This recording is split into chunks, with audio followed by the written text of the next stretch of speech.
My name is Stefan Brigati, and I've been investigating the paranormal for over 30 years. Come along with me and my team as we take a journey into the unknown. This is my darkest hour.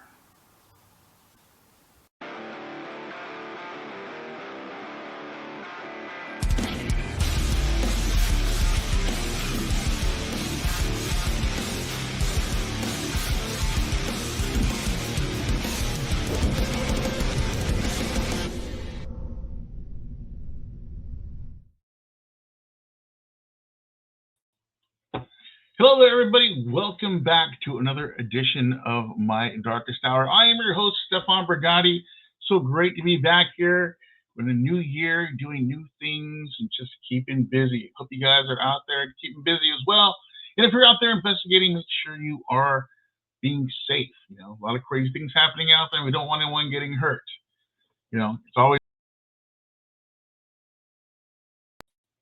Sorry, I clicked on myself out of the picture, so you know how I do it. Abby, of course, you guys know my co-host Abigail. She's here keeping us informed and busy.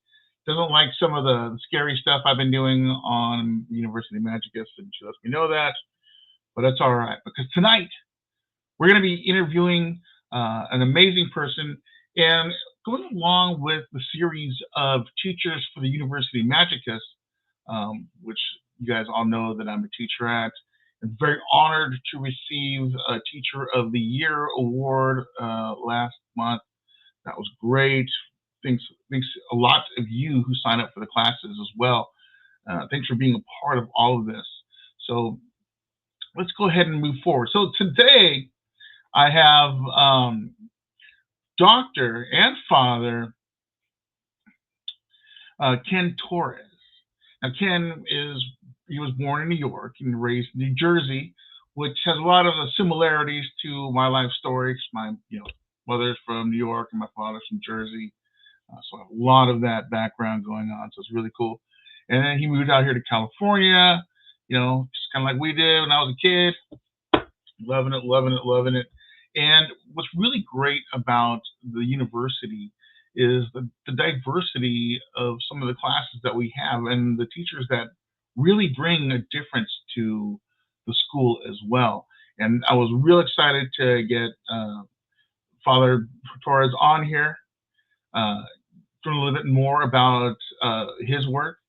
I've been doing that fact versus fake in cinema from the paranormal investigator's perspective on some of these incredible things. And this is a great chance for me to even talk to Father Torres about some of the questions that I might have as well. So let's go ahead and bring him on to the show and bring him out the virtual green room. So here we go.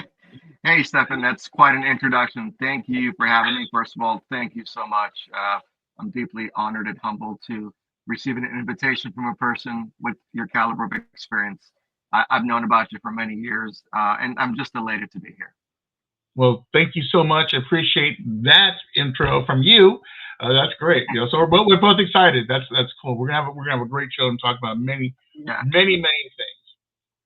But right off the top, for the listeners and the viewers who are not familiar with some of your work, I like to ask everyone to start from the beginning, like when they were young, growing up, with things they were experiencing, what were they going through, that kind of led them into where they are today. Because a lot of people have different stories, but then a lot of people have stories that are similar. So I really want them to listen to your story. So if you can just give us, a few minutes about the beginning for you. I'd love to. So the genesis of my story basically begins in New York. My family, we're Puerto Rican descent. I speak Spanish. My great-grandmother, my grandmother, my abuelita from my mother's side was a Santera. She was a high practicing Santera. And I would experience and see things that she would do. Unfortunately, the type of Santeria that she practiced wasn't on the positive side. So there were a lot of things that were darker in nature that I would see and that I would experience. Times where maybe I might have been hallucinating as a young child, but there were moments when I would wake up in my room and all of a sudden there'd be like a running river through the house. And I've confirmed notes with my aunt. I was like, Auntie, was I tripping? Was I experiencing things? And she goes, no, we both felt the same thing. So the consensus was that my grandmother was a high practicing Santera, and she had a lot of power. And there were, I remember every day people would come in and out, and she'd be in there for hours. And she would have me experience some of the rituals. Obviously, I think to point out there, culture is important. So like in Puerto Rico, Santera, Umbanda, Kimbanda, Voodoo, animal sacrifice, may seem demonic to other people, but that's just part of the practice. And for me, I didn't view that as negative at the time. But what I talk about is like the darker things that she did with humans that I can't really discuss. And so as I got older, I experienced the life of hauntings, so to speak. It all happened in New Jersey on Patterson Avenue. My dad and my stepmother moved into this apartment, right? It was a separated house. It was a house, and it was just divided into 2 floors. The rental unit was on top. First experience was I was outside with my dad and my little sister, and we were just hanging around out on the bike. And we look up, and there's a little girl looking out the window. And my dad was like, is that one of your sister's friends? And I'm like, no, not sure. So, my stepmom was out there with my sister. I went up there with my dad. And as we're going into the house, we go up the stairs, we go through the kitchen, turn right, and adjacent, there's a hallway that leads upstairs to the other rooms. So we're trying to find this little girl.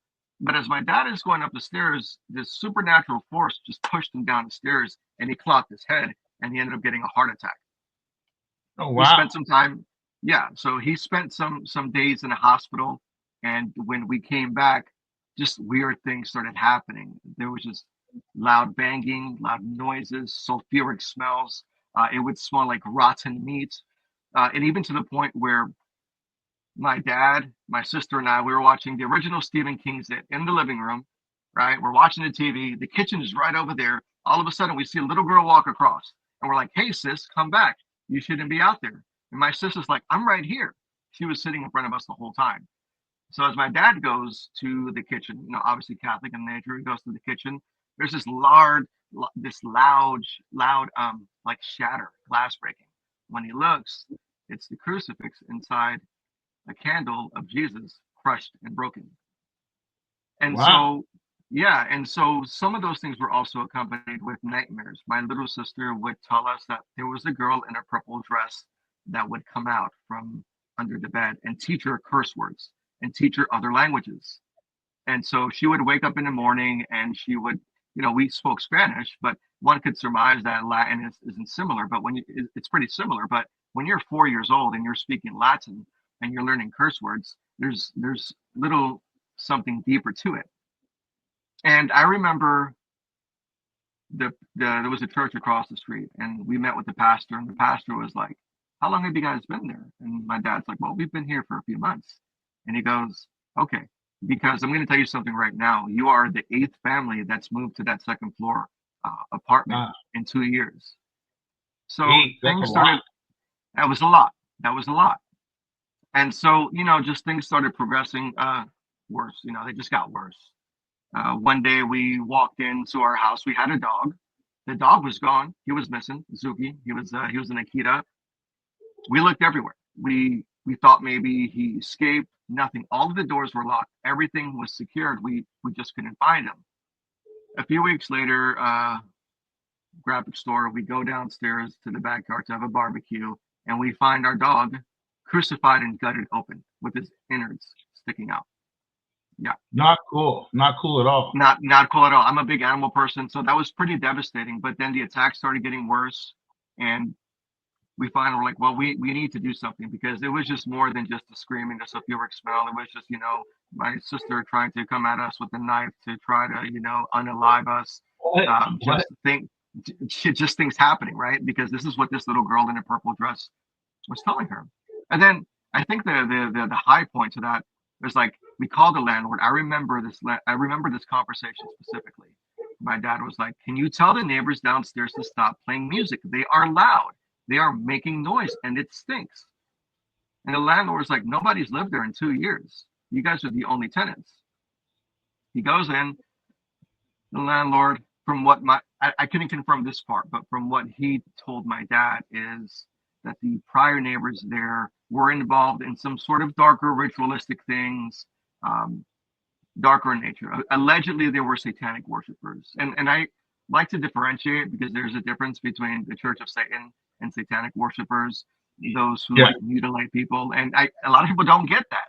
And so I don't want to be offensive to anyone, but these were true satanic worshipers, where they were to the point where they would harm human beings. We got the priest to come to the house. He blessed the house. He prayed for the house. And we heard like this loud scream. And once that loud scream happened, like the environment got lighter. And a few more weeks passed by, nothing happened. So we think that, okay, this thing is gone. My parents are like, we're not living in here anymore. We're going to move. And as my dad is cleaning out the closet, because you know how some parts in New Jersey where like the attic part becomes a room and it's divided off? Well, there was a little closet, and in that closet, there was a crawl space. There was a door. My dad's like, I've never seen this door before. I've never noticed it really. Or maybe I have, but I just had stuff in front of it. So as I was helping him clean out, there was a little box in there. And when he opened up that box, graphic, and this is with all sincerity and truth, there were pictures of naked young children and dirty and used underwears. Turned out it was a police right away. Right. So it turns out that the people that lived there before us, they may have been involved in some sort of thing. And so the idea, from what I gather, is whatever was going on downstairs with the prior tenants and whatever was going upstairs with the other tenants, that was just a recipe for disaster. Summoning, dark satanic rituals, child abuse. And so we think that potentially led into something much more darker and sinister. I will call it demonic because it was one of the most horrible experiences that I've ever experienced in my life. I've been in combat, but this was scarier. And so, yeah, that was the genesis of how I got to where I got today. How old were you at the time of your going through this experience of all this stuff happening? I would say between the ages of 12 and 13. Interesting. Yeah, 12, 13. And so your sister, was she making contact with this entity? It was just coming out under her bed. And it's funny because she doesn't remember anymore. Like after that happened, she didn't remember anything. But she would say that this little girl would come out from under her bed in a purple dress. Your light's going off, kind of cool. And would talk to her. She would come out in a purple dress and would talk to her, and her face was disfigured, and she wasn't pleasant looking, and she was really scary looking. Yeah, that sounds horrifying, especially for a little kid. And then you did mention that your sister came at you in the family with a knife. Is that correct? Right.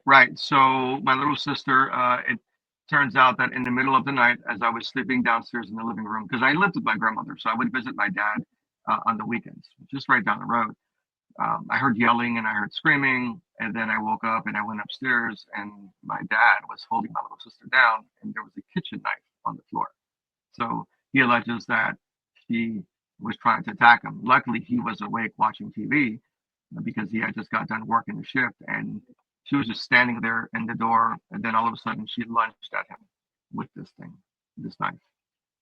Wow, that's terrifying. Especially, you're just, what if he was sleeping or something? You put that trust in your family, so you wouldn't. Right. So, yeah, and I mean, and it's a life-changing experience if something could have happened, because it could have been all of us, right? It could have been all of us.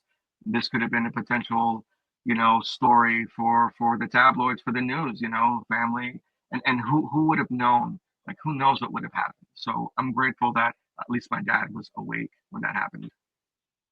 Yeah, I'm glad that you were safe and then no one got hurt in that. But still, that just seems like that's the kind of thing that these dark entities want to do. If they can get somebody that you trust, and influence them, and it's even a bigger victory for them, right? It's like a bonus. I agree, and I don't agree that everything is demonic. I think, demonic and paranormal investigation should not be synonymous with each other. But there are these extreme circumstances where it truly is demonic. I mean, I don't know what else you would classify this. I mean, that's definitely not a negative spirit. That's not Uncle John who's pissed off. You know, um, this is something much more darker and much more sinister, and we felt it and we knew it. Everybody was shaken by it. I mean, we were afraid to go home. There was just dread. It's just nobody wanted to be there. And even when there were moments of quietness, we were anticipating something. So you're always living on edge, like, oh, what now? What happens now? And not including though, one day we got home and the refrigerator, all of the food was rotten. All of the food was rotten, and it stunk. Maybe the refrigerator went out, and back in those days, 93, 94, Yeah, maybe 96, looking maybe for those all fridges those weren't that good. Yeah, and reasons so what maybe, could have happened with it. yeah, right, because that's my job too. My job is to be skeptical. It's a process of elimination. I want to make sure that we look at the natural solutions first. And so maybe that part for me was the fridge going bad, but coincidentally tied along with everything, I don't think so. Yeah, that's a pretty strong entity that the rot and Right. decay that kicks in right away. I mean, that's Yeah. pretty lower level stuff. No fun. Yeah, it was nasty. And so, then as I got older, I was still involved in church. I was involved in ministry, and then I joined the Marine Corps, and I did my time in service. I went overseas. I came back. Mm, I was still kind of involved with the supernatural, the paranormal, so to speak. Like I would go and do like the abandoned buildings or just walk around the cemetery. But I had to be cautious too because I was a youth pastor, church pastor at the time. And so, my pastor, you can't be an investigator. You're talking to the devil. A lot of narratives that are taught that are misunderstood. But then as I, decided to leave that faith and I went back to seminary school, I ended up getting my master's in pastoral counseling chaplaincy, studying Orthodox theology, got consecrated and ordained. And so I feel like with faith, and the paranormal, they go hand in hand, right? Because so much of our faith is supernatural in nature. And so I think people often negate the fact, well, you can't be a Christian or this or whatever and be in the supernatural. No, it's intrinsically intertwined. Our faith is supernatural in nature. And so there are a lot of mysteries out there that we don't know. And so I'm just like everyone else. I want to be able to learn, to identify, more importantly, help families. And, if there is a lost soul, try to help them go back and find their peace, right? But I don't know where they go. It's not my job to judge them.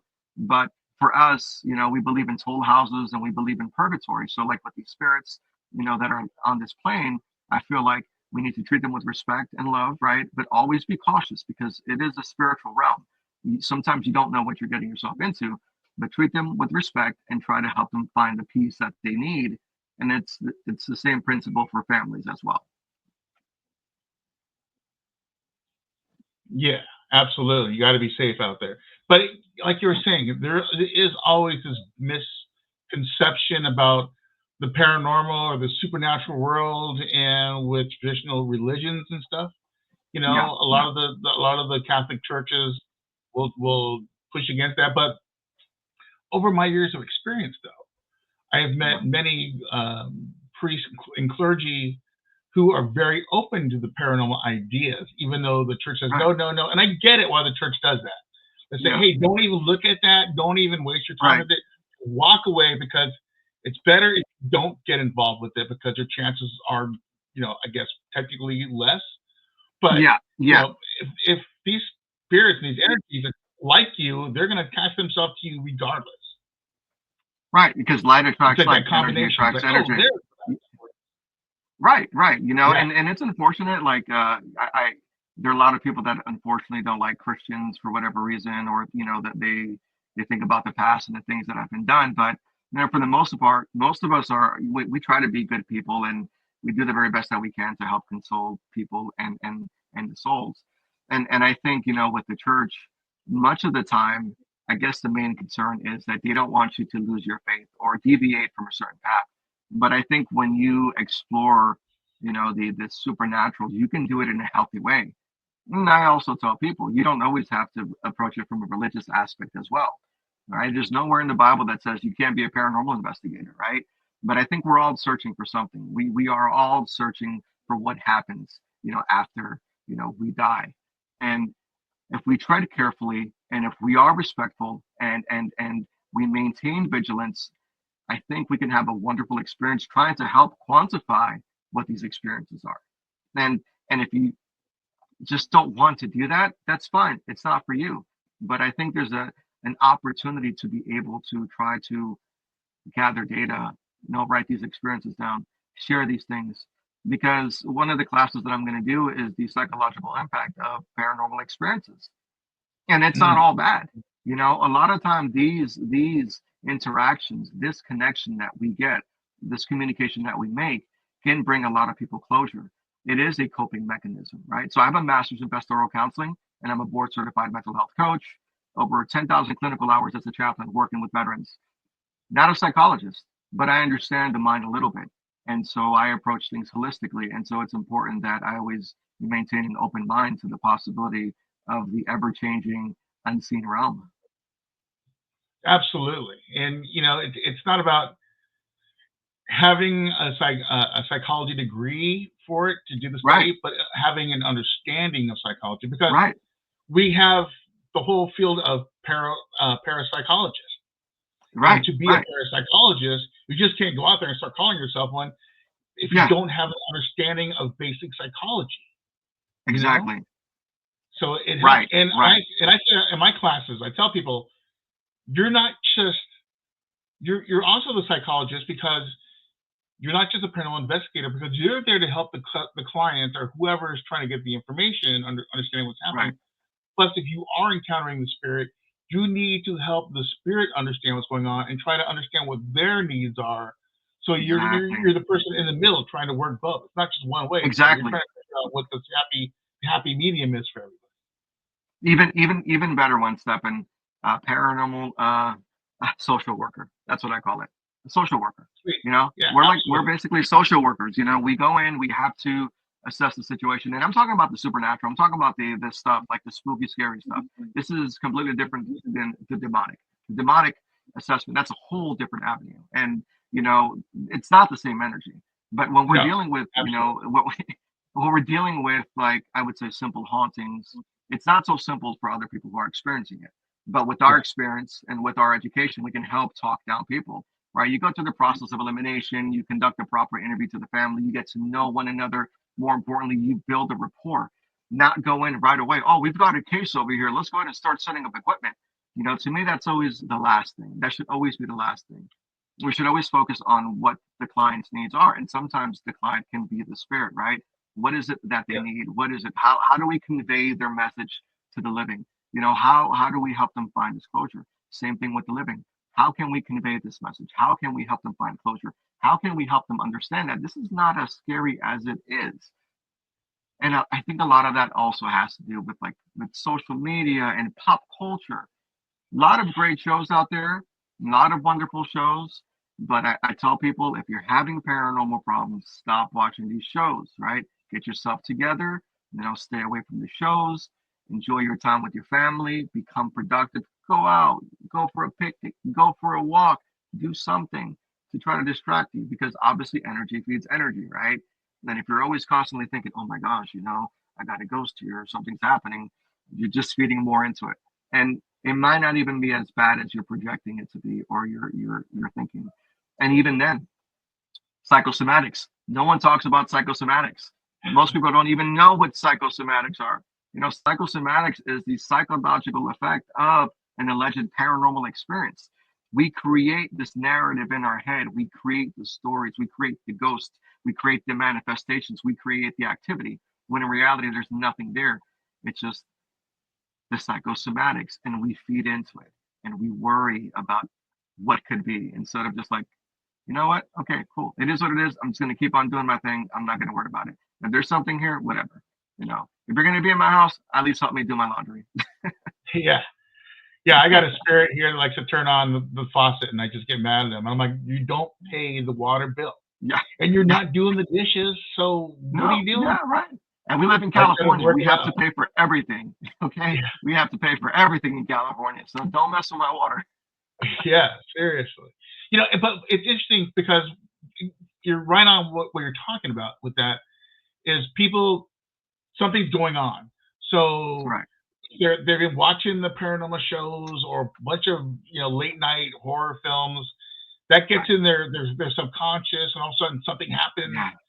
They go right to the extremes, like, oh my gosh, something's going on. It must be a demon. It's like, it could just be Aunt Velma paying you a visit for your birthday next week. I mean, something simple. Right. I mean, they always have that fear of the unknown.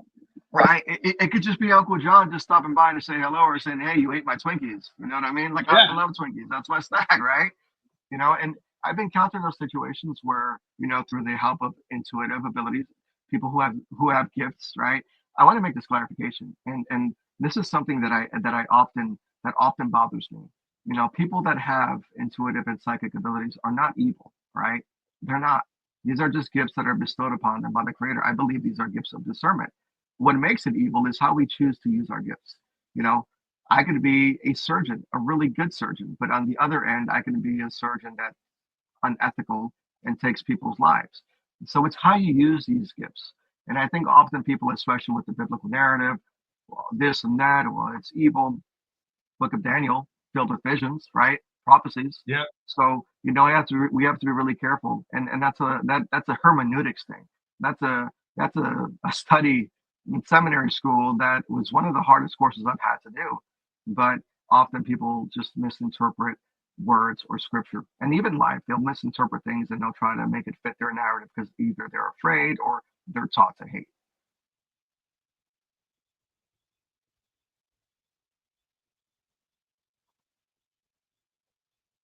Yeah, I mean, people just need to calm down, but that's what we're there for. They call us, then we just go, oh, okay. Then we're not loading up the car with equipment. We're not going in there. We're going to fight a demon right now.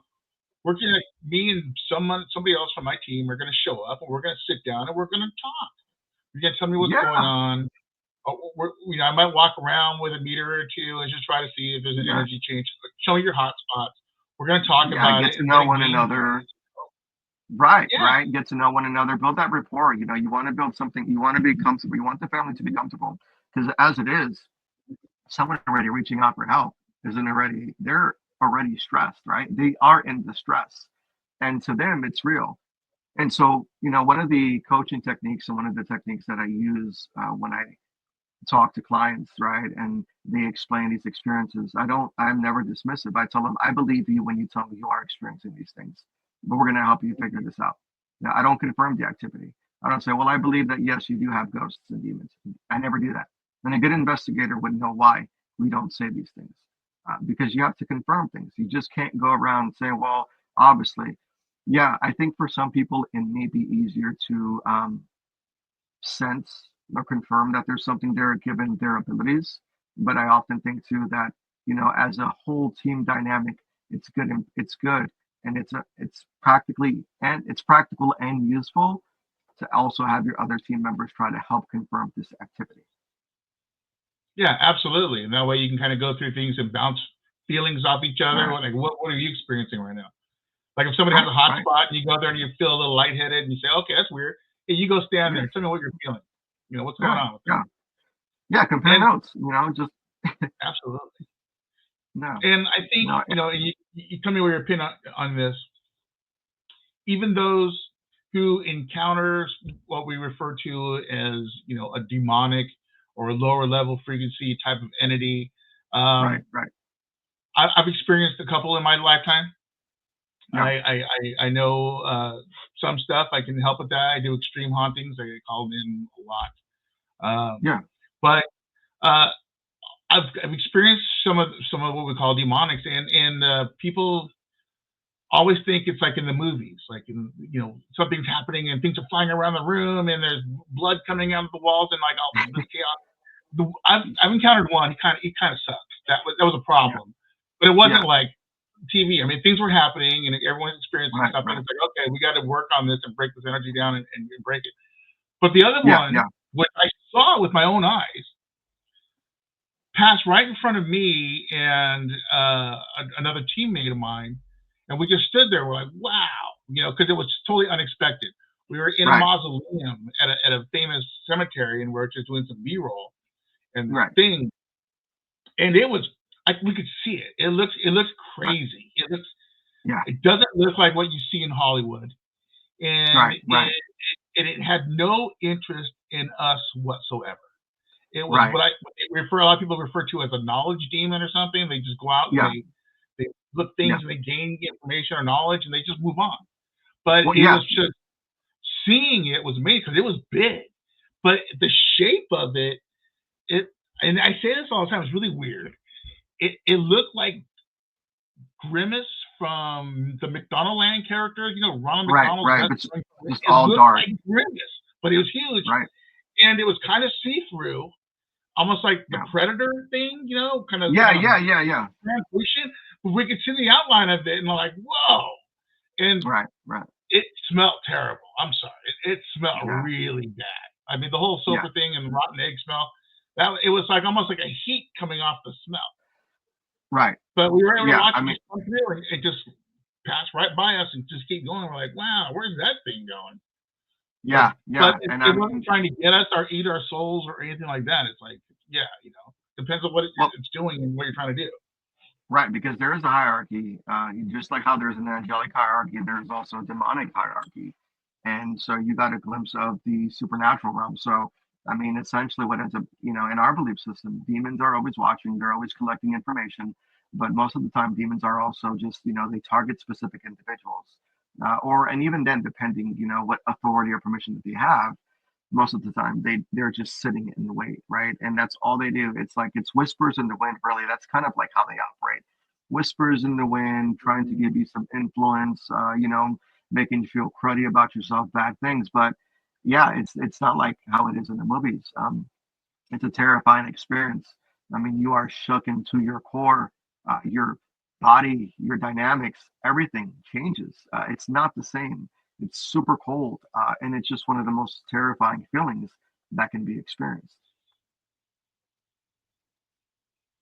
And I think in a lot of ways, like you said, the whispers in the wind, they're trying to influence you, and that's exactly it. They're testing you. Like, how strong is this person? Let's see what we can get out of them or whatever. It's almost like a mission, And then the ones that are higher up, that are actually focusing on certain individuals because they get the missions. I need this guy. I need, it's like the mob, one general, demon general saying, okay, I want you three to go over there and you keep an eye on that one, but let's try to do this. I mean, organizations incredible. It's like, I mean, just like people. We can't even comprehend the amount of those beings that are out there, those demonic entities that are out there. But it is scary. They do lie in wait. They do manifest themselves according to their authority, according to their mission. They all have a specific job. They all have a specific task that they have to fulfill, that that they have to. But at least from my experience, so at the end of the day, whether or not people believe in this stuff, it's just pure hatred emanating from them. Yes, because they're just being influenced and affected by the energy about it, And everybody who's trying to get involved, and I've seen it happen multiple times where we're trying to work on an energy or get the spirit to move on and say, break that tangent off. People around there start getting affected. Maybe start getting all negative, and they start going crazy as well because all that intense energy is just affecting everybody in the room. Yeah, no, it's true. And then even, we also know, I know from experience as well, that these demonic entities as well can hold back human spirits from crossing over. I mean, it's happened. There's a power, there's a hierarchy there, and most of the time, some people want to find peace and they can't because there might be something more sinister there that's holding them there. And it's our job to go in to try to help liberate those lost souls and get them the peace that they need. Yeah, and that's part of the investigator part, It was like, okay, we got a couple of facts here. We need to find the clues. Let's put this story together. What do we got here? So you are a paranormal detective, regardless. Yeah, you are, and you do the very best that you can. Yeah, and you do the very best that you can to try to put the story together. Is it 100% accurate all the time? Probably not, but you give it your best shot, and you try to quantify those experiences and you try to, find a common denominator and then, okay, this is the resolution. So we found the formula. Let's hope this works. And we, we practice practical application. Excellent. So when you started doing this work, when you started getting into the level of becoming an exorcist, um, after you're done doing your studies, all of a sudden you're being called in to do this. What was your first impression when you were able to get into your first exorcism and see what's going on with it? Well, I mean, like our Latin it's different than our Latin counterparts.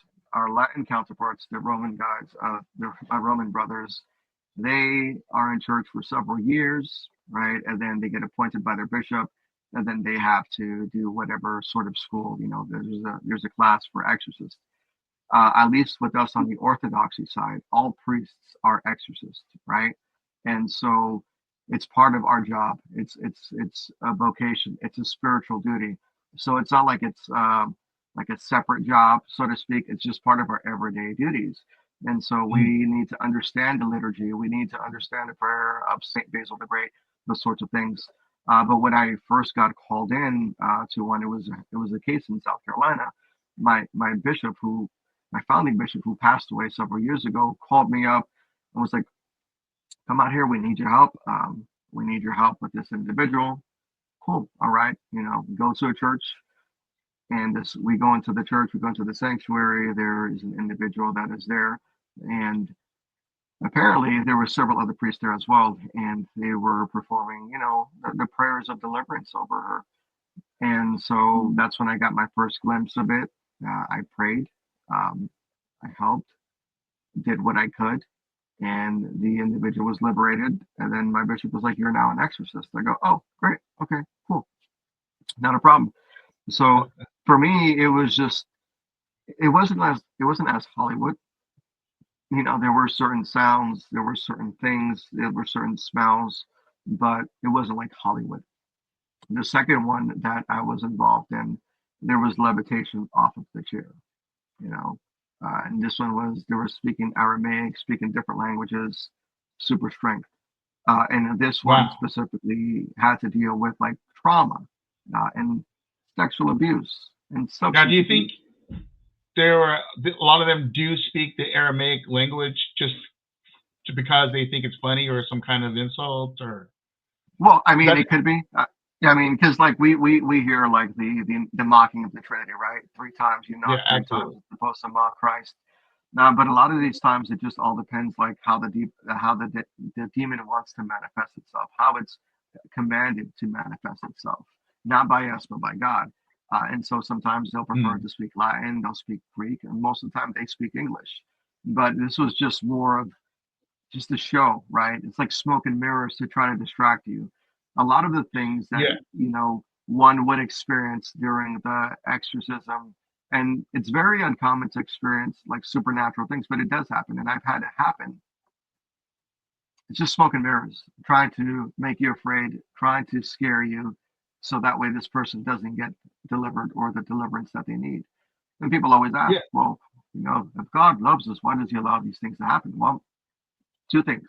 I don't know, but I do know that it's for the glorification of God. And sometimes God allows us to go through these tests. And these tests, sometimes they come in many different forms. And the other, there are times when individuals who are looking for things, they are dabbling with the occult. And, there's nothing wrong with learning about the occult. There's nothing wrong about learning about a different history, different traditions, different practices, different rituals. There's nothing wrong with that. But what I caution people is if you're going to practice something, make sure you understand what you're doing. It's one thing to study, but it's another thing to practice it and to enact it. And so I think that's often where the confusion is. Like you can pick up a book, if I pick up the book of the Geisha, right, and I read it, it's okay. But if I start putting all these sigils and doing all of these rituals, and then I start incantations, well, I might get something that I may not like, and I'm not experienced and I don't know what I'm doing. So that is a potential for me to get attacked in a supernatural way. And Yeah. I do my very best to convey to the audience, because obviously I'm a man of faith, but I try to convey my messages in my speech to where it's very common, right? Because if you get too religious, if you get too preachy, people get it. It's easy to just keep it in simplest terms. Like, you mess with these things, you're going to get burned, right? So just stay away from it. And if you are going to do it, just be smart about it. Do I agree with it? No, but just use caution, because then I'm going to be the guy that you're going to have to call. I'd rather Yeah. just spend time with my dog, and I don't want to see people go through that. I mean, the supernatural realm is just, we don't know too much about it. We think we have a grasp on it. We're always giving labels, we're always giving titles, but we really can't quantify anything. We don't know. We're only speaking based upon our experiences. I mean, I haven't seen any data on how you would create a spiritual being, right? Once I get that formula, once I get that data on how to create a spiritual being, then okay, we might have something. But even at its best, even at its best, pseudoscience, quasi-science, but we give it our all to be truthful and honest, to try to quantify what we experience. Yeah. I mean, we've gone pretty far so far as what we Yeah, consider from nothing, but we're talking about another realm that is infinitively huge compared to our little tiny world of existence. We yeah, think it's a big yeah, world, but our world is tiny. It's nothing. yeah, So there yeah. could be anything going on out there. There's so many things going on out there that we don't even know. Like, if we would just like close our eyes, and if we had that spiritual awakening and we would see the spiritual realm, we would see a whole bunch of things that we would not be ready to experience. Terrifying things. Absolutely. And And so, one of those things a lot of people always say, they talk about the spirit realm or the other side like it's far, far away. It's like when you leave this planet, you go there. It's like, no, we're not getting a rocket ship. We're not going anywhere. It's here. It's around us. it's If we were it's able to here. It's around see us. everything that's happening around us right now, we would just Yeah, go insane.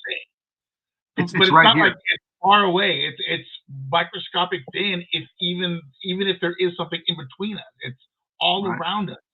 Yeah, I agree. And that's 1,000% true. It's right around us. It's right in front of us. We just can't see it. We can't taste it. Some people are privileged enough to get a small taste of it, but I would imagine that if they were able to get the full experience of it, you would go crazy. You would go mad. Yeah, And your so, brain just couldn't comprehend it. yeah, I mean, because our brains are so small, we as human beings, we try to comprehend things and we try to put labels on things, and we think we know, but we don't. Just like with demonology, people are like, well, I study demonology. Great. Astrosaurian, Judaic, Hindu, Islamic. What type of demonology do you study? Right. And, because we have to understand that there are different Yeah. cultures. And so when people are like, well, I'm a demonologist. Okay. So Christian demonology. Okay. What seminary school did you go through? What theology school, what theology course did you take? Because it's important too that you have to have a foundation and a basis. Like every study, every science has a root genesis, right? And we need to understand the principles of that study before we become advanced in that sense, right? So you just can't say, well, I'm a surgeon. Well, how do you become a surgeon?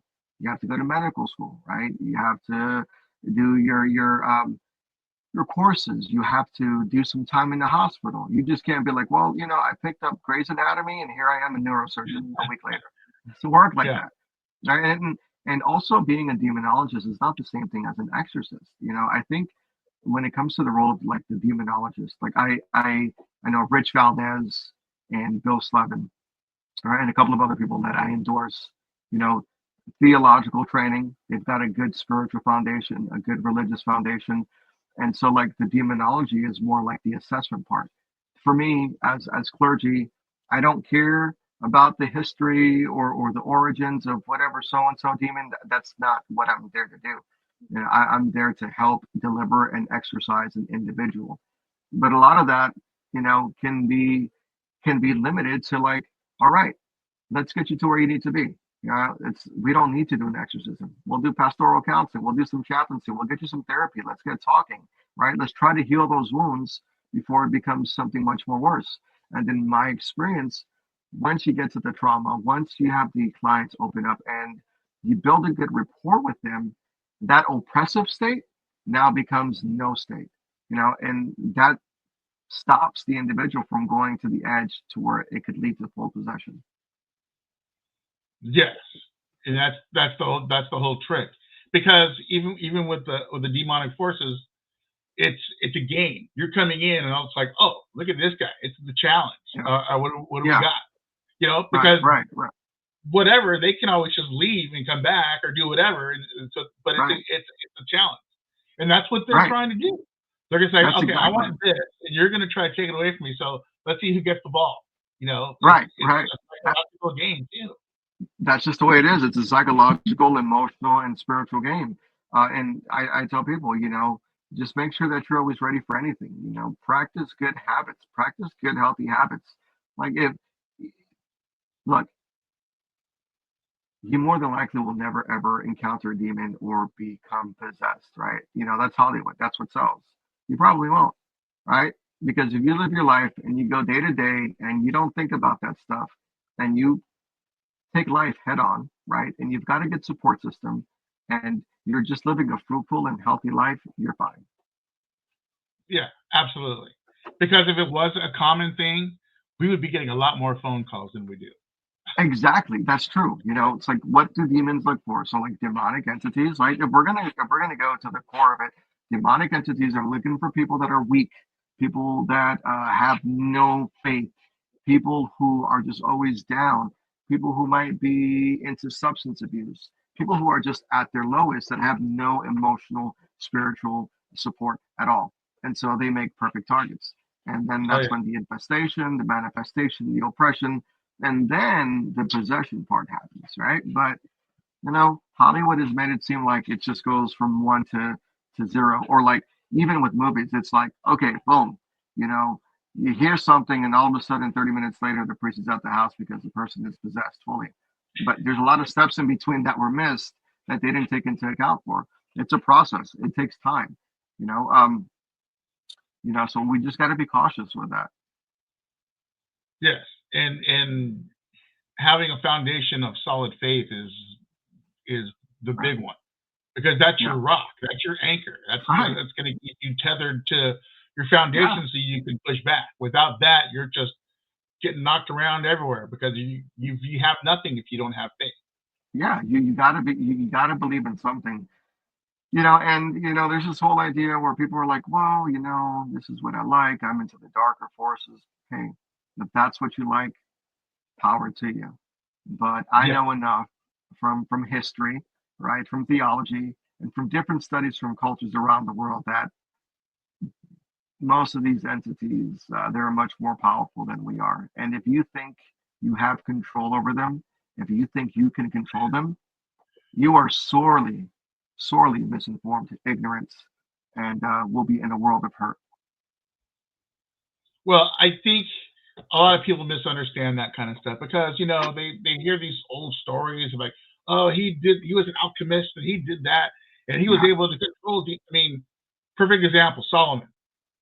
Right. He was a master and he was able to control demons. It's written in the books and it's even written in the Lesser Key of Solomon. Yep. But we're not Solomon. We didn't go through the stuff that he went through to get to that level. Come on, people. It just wasn't. It wasn't an overnight thing. It's a process. It takes time. It takes discernment. And even then, too, I believe that those are skills that are departed by the Creator to be able to understand these things as well and to be able to delegate what they do. So, at the end of the day, though, it's still a dangerous game, regardless of how you look at it. I don't want anything to do with that. Yeah. I like to go swimming, but I don't really feel like going swimming with sharks and stuff. So I'm probably not going to do that. Right. So, right. Same thing. Like I like bodyboarding, but I just stay on the shore. I'm not the best swimmer, but I like bodyboarding. But I'm not going to take my bodyboard to catch a 20-foot wave out in the deep blue. No, I'm just going to stick to my limitations and do what I know to be safe. Right. Common sense. Absolutely. So people got to remember that. Got to be careful and be cautious. Right. And I know a lot of people like to play with the darker art stuff. I've studied some of Yeah. that stuff, but I've studied Right. it. You know, I'm not sitting there. Yeah. Yeah. I'm not doing blood sacrifice or anything like that. I think that's a little excessive. You know. Yeah. Yeah. But I mean, you know, and I that's know about it because I have the background knowledge to keep my right. eyes open for that. Right. Right. So like in my library, you know, I have a lot of theological books. I have a lot of arcane. I have, you know, different manuscripts from different times, and I can always go back to those as a reference. You know, if something comes up and I go, you know, I don't know about that. Let me go back to my references and see what I can find. Okay, this is what I've got. But by no means I'm going to be like, oh, well, this is who this is. Let me go ahead and just give him a call real quick. Let me summon him up and be like, why are you messing with my client? No, that's not how that works. Yeah, yeah. It's Yeah. not that cut and dry. It's Yeah, it just part of the isn't. game. It's part of the game. We're trying to figure out what's That's all happening it here is, and man. what we can do to fix it. Yeah. I know you had Um, mentioned earlier at the beginning of the podcast, you had probably some questions about like fact or fake. Oh, yeah. So we covered a little bit of them, but you know, I'm just curious because I've done a lot of the fact or fake stuff with Hollywood cinema because I've had a lot of requests say, yeah, can you tell us about this story, the true stories of this or that from a Yeah. paranormal investigator's perspective? Like, sure. Yeah. You know, and I covered The Exorcist. You know, that's a huge one. Yeah. I Golden Dome. I actually have a copy of, you know, during the exorcism, there's the priest in there, and then there's the one priest in there who's taking the notes and keep writing down Yeah. everything. I actually have a copy of his manuscript, his actual diary from the true exorcism. Wow. So, but Oh wow. yeah. And it's got the real stuff in his notes in there, and there's some interesting things.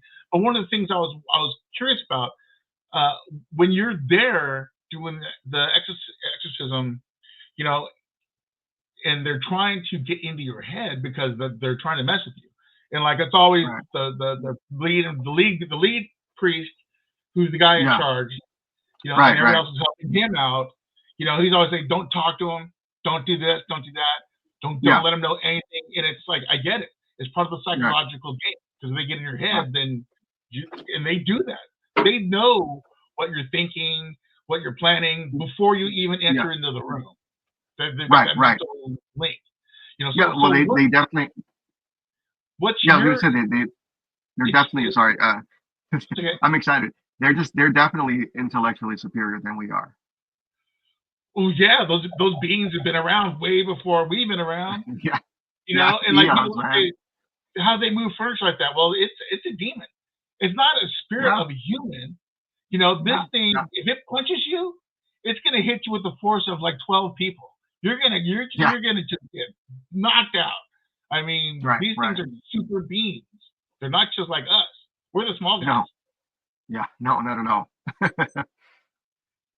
So when you walk into the room yourself, like what are the things that you prepare yourself for? So normally, if there is a case that I'm going to be working and walking into, we put ourselves, what we call it is a state of grace, right? You know, we ask God for forgiveness, we atone for our sins. The whole week is, is in prayer, meditation, reading scripture, fasting, that sort of stuff. Go to confession, um, and then we're fine, right? And so basically, it's putting yourself in that state of grace, but also being healthy, and being aware that when you are going in there, you're acting persona Christi, and it's not by your power that you're doing this; it's by the power and authority of God in Christ. And so you just hope and you pray, and you just pray for them. So you're putting with your all of your armor on, your shield. Yeah, you're basically putting your armor on. So, and that's awesome because when I get these calls to go on cases like that, because I do work with the Catholic Church and stuff, and they kind of do it on a down low in my experience, you know. Yeah. But I have been fortunate enough to be involved with them enough where they'll confide in me and say, "Hey, you know, somebody mentioned this thing, and someone's looking for some answer. Can you maybe?" And I'll go.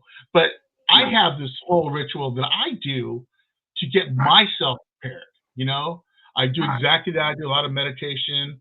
I get my head together. I go with my priest friends, and they do a blessing on me. You know, I do the confession, just trying to get everything nice and cleaned up. So I'm going to be 100%, you know. And one of the things I tell, if I'm going to go and I'm bringing somebody with me, I tell them to go through the same thing. And one of the things I do is I don't eat meat like 48 hours before I go to a place like that, because I feel like if we're digesting meat, there's like rotting flesh being absorbed into our system. Like I believe in a lot of ways that could be kind of giving us a spot. We're not as we're solid as we can be. So I try to go in there as clean and solid as possible. Yeah, that's actually a good practice as well. And I'm the same way too, because I mean, even though, let's say, for example, psychologically and spiritually you're fine, you can still be affected physically, you know, and you can get stomach pains, you could probably vomit. There's a lot of things that can happen to you during that process. And that's why we go into the state of grace. And it's not just something where like, okay, well, you know, you have to mean what you say, right? And when you go through this process, you have to be pure and you have to be truthful and you have to be honest with yourself and to God.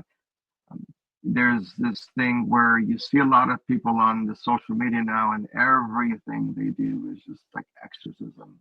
And that's all they promote and that's all they talk about. I go, you guys are going to get somebody hurt. You know, if it really hits you, if something really, truly dark and sinister hits you in the face, you wouldn't know. A lot of that is prayer. A lot of that is discernment. A lot of that is reading scripture. At least from our end, right? Because different rituals around the world have different ways of dealing with this stuff. But from our perspective, you know, with our faith, this is how we protect ourselves. This is our armor. And that's the only way it'll work. Anything else, you're just asking for a bad time. Well, that's what I tell people. Because a lot of people will say, oh, well, we do this or we try this. And it's like, okay. Then I try to explain to them, well, that's a Band-Aid. That's not going to solve the problem. I mean, you can probably get this energy off you for a day or two, but it's just going to come right back. But it's already attached to you. It knows you. It knows when you're at your weakest. That's when it strikes. Exactly. It's not going to come and attack you when you're at your strongest point because it's going to lose its energy. It's going to wait. And like you said, time is totally irrelevant. They can just wait forever until the golden opportunity. Right. And so like frankincense and myrrh is one of the best things to use against like a real, you know, demonic infestation, because it is a sacred smell. It is the smell of heaven, right? And so they can't stand that. A lot of people, there we go. So you know what's up. I mean, don't get me wrong. You know, a lot of people will use sage. You know, a lot of shamans, a lot of natives. That's wonderful. But then I often find out that with sage, no, it doesn't last very long. And then you got to open your windows. Most people don't open their windows, and so it's like, well, you're making the energy a little more pissed off at you. So if you're going to do that, at least, you know, if you're going to use sage, open up your windows. But frankincense and myrrh is one of the best tools. You know, prayer rope, you know, rosary, that sort of stuff. I mean, these are the tools for defense. And unfortunately, you know, I do come across people who may have this problem, and they're like, well, do we have to convert? And I go, you tell me. I mean, you want the help. You know, you're going through all of this problem. You're going through all this affliction. You've gone to other people that are not of the Christian faith, and they're not, and it's not working. And I go, so, you know, we're at a catch-22 here. You know, I'm not going to force you to convert, but I will, you know, require that you go to church. I will require that you go to confession. I will require that you read the Bible. So you have to strengthen yourself, because the exorcism is not a Band-Aid either. You know, people want to use it as a Band-Aid. Well, you say, pray over me, I'm good to go. And then all of a sudden, oh, I feel this again, right? And if there genuinely is something there, you know, we want it gone, right? And sometimes we don't know how long that's going to take. But if you're not putting in the work yourself, and if you're not changing, and you're not doing self-reflection, and you're not practicing what we're asking you to do, it's just going to get worse, which could potentially also lead into death. Yeah, you can't build a giant wall with a big gate, but just leave the gate open. I mean, someone's going to come in, and people don't even realize that, you know. And it's all about having that foundation. You got to put your barriers up. Yeah, and that's kind of like one thing too we do, because I also am with the Warren Legacy Foundation for Paranormal Research. I've been there 5 years. I work with the grandson of Ed and Lorraine Warren, Chris, and that's one of the biggest things that we always tell our clients too. You know, you have to protect yourself. You have to ground yourself, right? It just requires full submission of you just listening to the advice that we're giving you. Most people, Yeah. they just want us to go in and say a little prayer, a little tiki rain dance, and that's it, it's done. But that's only a short fix. I mean, if you genuinely want the activity to stop, this alleged activity to stop, you also have to put in the work yourself, right? Yeah. It's just not like, well, what's the point? What's the point of us going in and helping you out and exhausting our resources if you're not going to do anything, if you're not going to put in the work, right? Because faith without works is dead. That's exactly it. I mean, what's the point of doing all that work and then just giving up on it and letting it just all fall apart? So Right, we right. show them the direction to walk in, but we can't walk them the whole way. They have to walk on their own. Right. Agreed. 100%. Well, awesome. All right, Father Torres, everybody. We've come to the end of our show. It's sad because it goes by so fast, and we just been talking, we could just go on Right. for hours. I'm sure you and I could talk for days on stuff. Oh yes, definitely so. So I do appreciate that. I'm glad you came on. For those who are watching, we have been spending some time with Father Ken Torres. Here is his website link right here at the bottom. Here, on the screen right here. FatherKenDoctor.com, because he is a doctor. So go ahead and check him out, see what he's got going on. His website's great. A lot of information, a lot of different services he offers. You can also find him at our wonderful school, University Magickus, at Magic U, and that's magic with a K in there, MAGICKUS.com, and sign up for one of his classes. Check it out, see what he has to say. Great knowledge, great information. Been studying a long time. I'm sure if you have questions for him, he'd be glad to reach out to you and answer some of your questions. So go ahead and check it out and join us here at the university. Thank you so much, Stefan. I appreciate the time you've given me. You've been great. You have a wonderful night, my friend. You too, and I will talk to you soon. We'll do a revisit back to this, and we'll continue our talk. Awesome. Sounds great, brother. Have a good night. Be blessed. You too. Thank you so much. All right, you guys. Yeah, awesome. Really happy to have him on the show, and wanted to get to that for a while. With the wildfires and all things been happening here, I had to wait a couple of weeks to get back in action. But I'm really glad that we had a chance to talk to Father Torres and dive in a little bit more to the whole discussion of exorcism and possession. It's a huge thing that we always try to discuss. A lot of people don't like to discuss it because it's some pretty heavy duty and nasty stuff, but it's very important if you want to be involved in the paranormal and do paranormal research. This is another thing that you have to be ready for, because it's not always Casper the Friendly Ghost out there. Sometimes we have to put up with some bullies, so you have to be ready. So that's going to be it for this show. I hope you guys had a good time. You can always follow me here at My Darkest Hour, and you can always listen to the podcast on iHeartRadio, at liveparanormal.com, and you can follow me on Paraflix, on my documentaries on the paranormal as well. Go ahead and reach out. You can always reach me at mydarkesthourradio@gmail.com. I'll put it in the links below. So if you guys are going to go out there this weekend, it's going to be cold. It might rain. Bring a jacket. And don't forget, bring water, plenty of water and some snacks, just power bars or something to keep your energy high. Because a lot of these paranormal places that we go to will actually drain the energy from you. So with that being said, be safe, and we'll see you right here next time on My Darkest Hour.